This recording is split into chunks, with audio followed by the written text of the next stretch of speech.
आज 29 जून एक बहुत ही विशेष सांख्यिकी के लोगों के लिए बहुत ही विशेष दिन है। इस दिन एक बहुत ही महान सांख्यिकीवेत्ता का जन्म हुआ था और आज ये सांख्यिकी दिवस, राष्ट्रीय सांख्यिकी दिवस प्रोफेसर पीसी महावीर जी के योगदान को रेखांकित करने के लिए ही मनाया जाता है। प्रोफेसर पीसी महावीर जी का जन्म 29 जून 1893 को कलकत्ता में हुआ था। मूलतः ये लोग ढाका के निवासी थे। बाद में उनके पिताजी, उनके ग्रैंडफादर शिफ्ट कर गए कलकत्ता में और एक व्यवसायी भी थे। संयोग बहुत अच्छा था कि किसान पीसी महावीर जी के परिवार और रविंद्रनाथ टैगोर जी का जो परिवार, जो नोबेल लॉरेट रहे हैं, एक विशेष संबंध भी था।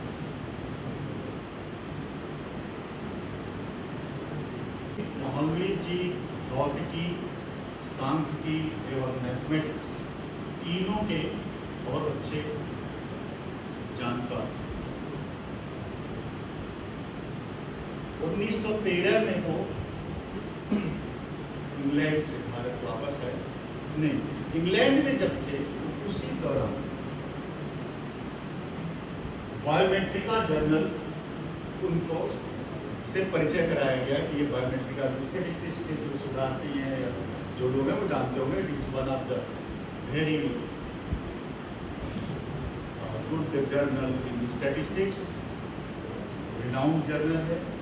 तो उस समय उनको किसी को हम जी को वो जर्नल से परिचय कराया।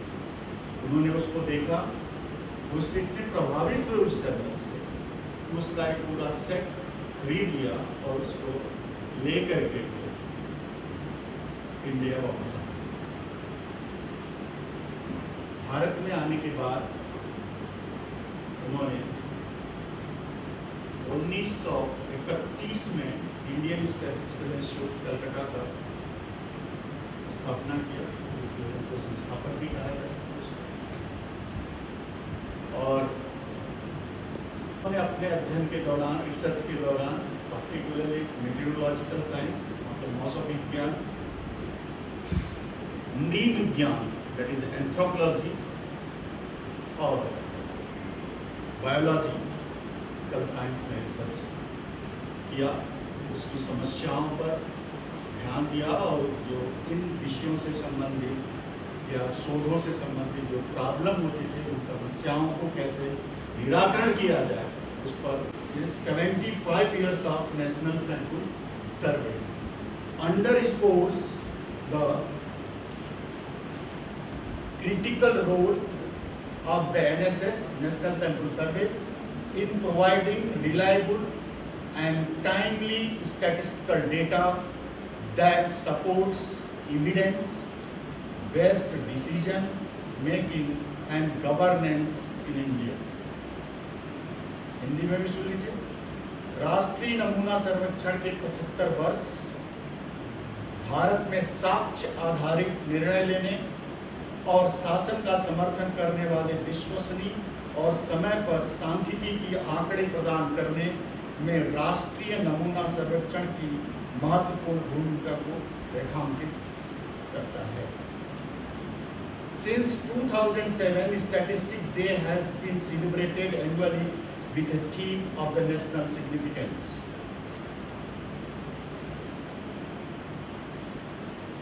आज हम लोग 19वां सेलिब्रेशंस कर रहे हैं statistics day, national statistics day का 19वां। नेशनल सैंपल सर्वे को 1900 कब इसको स्टैब्लिश किया गया मैडम, आप बताइए। इकट्ठा करना और इसको गौर आंकड़े ही इकट्ठा नहीं करना, आंकड़े अच्छे इकट्ठा, सही इकट्ठा करना और भारत सरकार को सूचित करना, ये NSS जो आज का प्रोग्राम है इसमें आउटरीच होना चाहिए। मतलब आउटरीच मीन्स यहां से विद्यार्थी जाए, गांव में जाए, लोगों को समझाएं कि व्हाट इज सांख्यिकी, सांख्यिकी का महत्व क्या है। एक्चुअली सांख्यिकी बहुत वर्षों से पढ़ाया जा रहा है भारत में, लेकिन आज भी माइक्रो लेवल मतलब गांव के स्तर पर लोगों को पता ही नहीं है ठीक से कि स्टैटिस्टिक्स क्या है। तो मेरा एक ये जो आउटरीच छात्रों के द्वारा एक आउटरीच प्रोग्राम होना चाहिए जो गांव-गांव, शहर-शहर जा करके लोगों को सांख्यिकी की महत्ता बताए कि सांख्यिकी के आंकड़े या सांख्यिकी किस तरह से योजना, आर्थिक योजनाओं को क्रियान्वयन करने में मदद करता है। तो सब्जेक्ट की महत्ता क्या है? जब तक सब्जेक्ट को हर लोग नहीं जानेंगे तब तक उसका कोई मतलब विशेष नहीं है। हमारे देश की महिलाएं सांख्यिकी को बहुत जन्म से ही प्ले करती रहती, मतलब एक जो हाउस वाइफ होती है बेचारी, वो किचन में रहती है लेकिन वो सांख्यिकी करती रहती है, लेकिन उसको पता नहीं हो। तो कम से कम ये सब चीजें थोड़ा सा बताने से सब्जेक्ट का महत्ता, सब्जेक्ट के बारे में लोगों को पता चलता है। आज एक चीज समझ में आ, जैसे आज न्यूज़पेपर की बात कर रहे थे माननीय, जहाँ रोजगार है वहाँ विद्यार्थियों का एनरोलमेंट कम है और जहाँ बेरोजगार है वहाँ ज़्यादा है।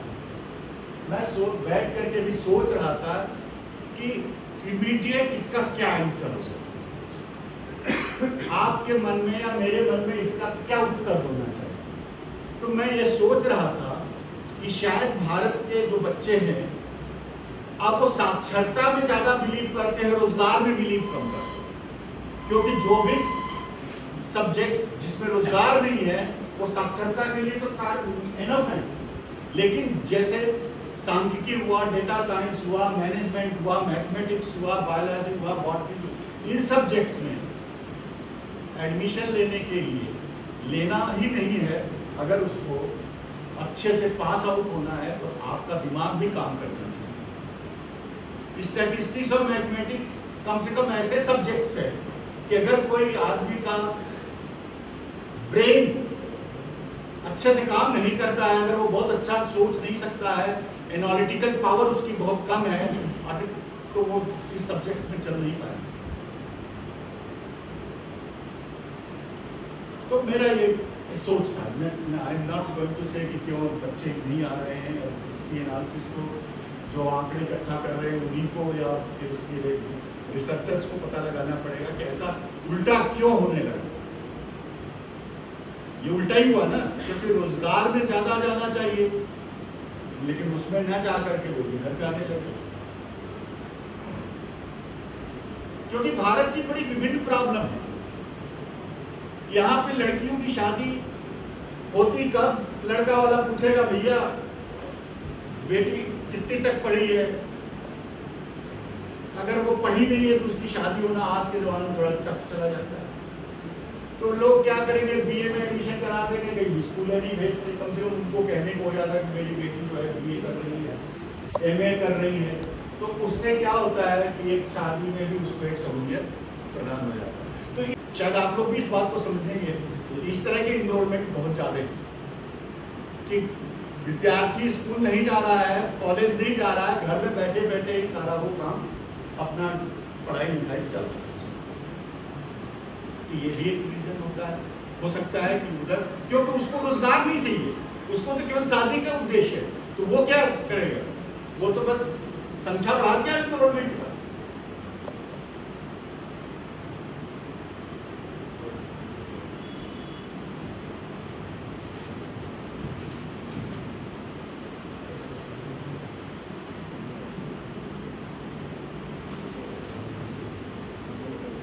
महालनोबिस का जो योगदान है उसके बारे में बता रहा हूं।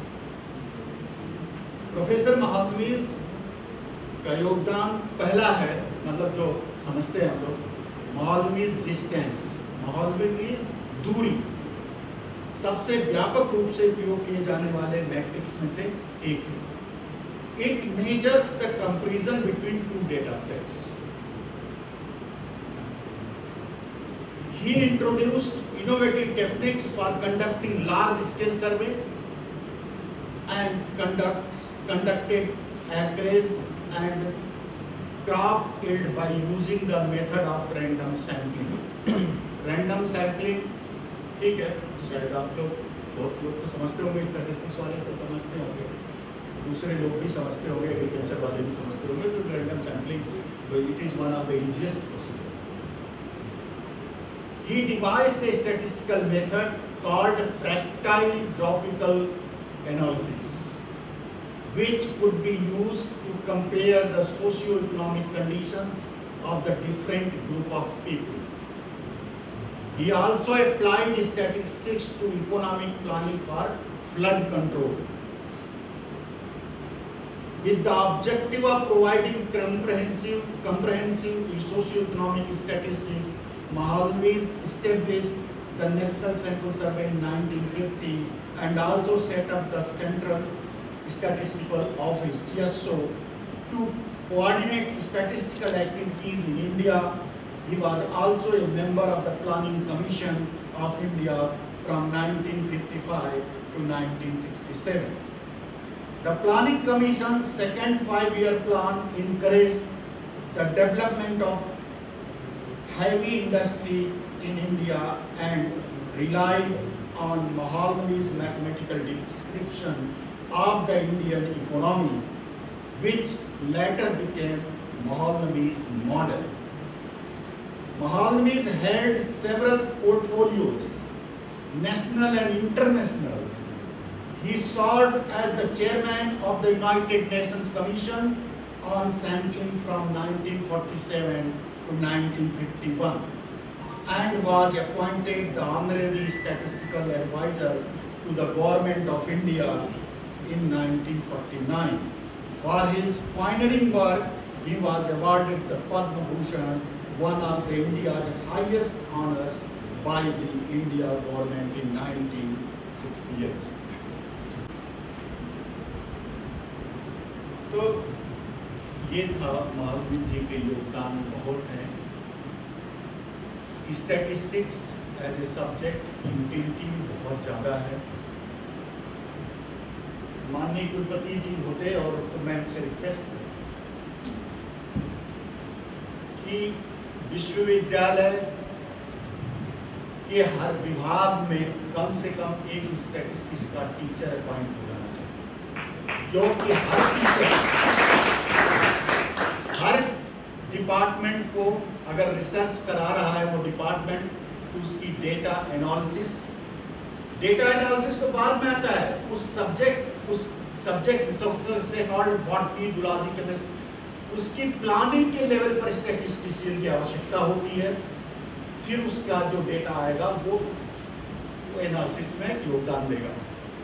तो सवाल उठता है कि हम तो स्टैटिस्टिक्स को बहुत बाद में लाते हैं। एग्रीकल्चर वाले हैं, अपना प्रयोग कर लेंगे, फिर आएंगे स्टैटिस्टिक्स वालों के पास, कहेंगे साहब इसका एनालिसिस कर दीजिए। अब स्टैटिस्टिक्स वाला पूछता है भैया ये रैंडम सैंपल है कि क्या है, तो वो कहता है कि सर हम तो डेटा ले आए हैं, आपको जो समझ में आए उसका अंदर। अब आप बताइए वो स्टैटिस्टिक्स वाला क्या करेगा, जबकि वो टेस्ट की कंडीशन सेटिस्फाई नहीं कर रहा है, डिजाइन ऑफ एनालिसिस की कंडीशन नहीं सेटिस्फाई कर रहा है, कैसे कर लेगा? लेकिन हो रहा है। तो इसी तरह से मेडिकल साइंस वाले हैं, कोई, हालांकि मेडिकल साइंस में तो आजकल हर मेडिकल कॉलेज में एक डिपार्टमेंट ऑफ बायोस्टैटिस्टिक्स या डिपार्टमेंट ऑफ कम्युनिटी मेडिसिन है, तो वहाँ वो लोग कुछ कर देते हैं, कुछ वहाँ बिना स्टैटिस्टिक्स के काम नहीं चलता। हमारे यूनिवर्सिटी में स्कूल ऑफ मैनेजमेंट है, इंस्टीट्यूट ऑफ मैनेजमेंट है, उसके डायरेक्टर भी बैठे हुए हैं, इनके यहाँ एक भी स्टैटिस्टिक्स का आदमी नहीं है, जबकि स्टैटिस्टिक्स का व्यक्ति कई कोर्सेस इनके पढ़ा सकता है। इनके यहाँ थीसिस भी लिखी जा रही है बिना स्टैटिस्टिक्स वालों के, बताइए है तो कैसे आप चाहते हैं? जब हमारे आदमी को रोजगार की जो स्रोत है उसी को आप बंद करके रखोगे, तो इसमें पढ़ने कौन आएगा? सवाल उठता है कि जैसे अभी ये हो रही थी बात कि हम भी सुन रहे थे कि बच्चे नहीं आते, ठीक है बच्चे नहीं आते, कभी आते हैं, कभी ग्राफ ऊपर जाता है, कभी ग्राफ नीचे आता है। इसका मतलब नहीं कि that subject is dead position. Subject आप देखिए, अगर उज्जैन में अगर बच्चे नहीं है तो आप दिल्ली में जाकर देख लीजिए, लखनऊ में जाकर देखिए, यूपी के किसी कॉलेज में देख लीजिए, राजस्थान के किसी कॉलेज में देख लीजिए, वहां इतने बच्चे हैं कि उनको जगह ही नहीं मिल पा रही। तो एक जगह से केवल ये नहीं कह सकते कि सब्जेक्ट का क्या है। हाँ, मुझे प्रयास करना चाहिए, ये मेरा दायित्व है, हम इसके लिए प्रयास करेंगे भी और हमारे लोग करते हैं। ये सब शब्दों के साथ